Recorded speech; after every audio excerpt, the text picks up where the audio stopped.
UMLA Barim Jong Mawlai Constituency iba Standling David Khongwir ila Khlad no nakani ka perthei hene kasni Honey Grims Hospital hakarta ka bakhandai pusnem naka jingpang ka balaban slem ye I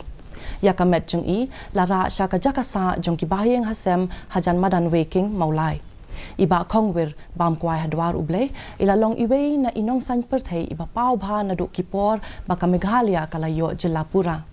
kajing ya linti jong I hakikam san perthei kala sedang hadin ba ilayo jingjob ningkong ban sha jit kum ukertong ha usnem khat khandai spa nyo pho ar bat ilayai beteng ya kakam jong I hado usnem khat khandai spa khandai pholai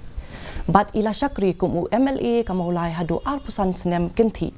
dei ha usnem khat khandai spa khandai popra ba ila jit ban chong thai no nakani kakam hakapor ba idang long kum unang san perthei iba Khongwir ilawan ra yashibun ki portfolios ba kong san kentup ya usembut menteri rang ba kajela haka sarkar balayalam da iba Darwin ding do puk bam kwai hadwar ublei bat iba Brenton buhai ling do bam kwai hadwar ublei. We are deeply saddened by the demise of late SD Khongwir,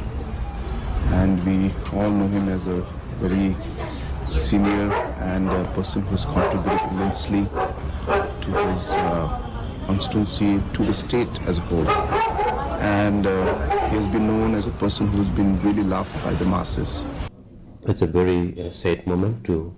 me as well as to the family and to the entire state. We have lost such a great leaders, and his extensive political dynamism will be missed by all of us, and it's very difficult to feel such a great became.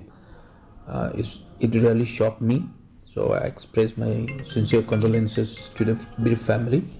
and I pray that departed soul may rest in eternal peace. Umentri katanat ki kam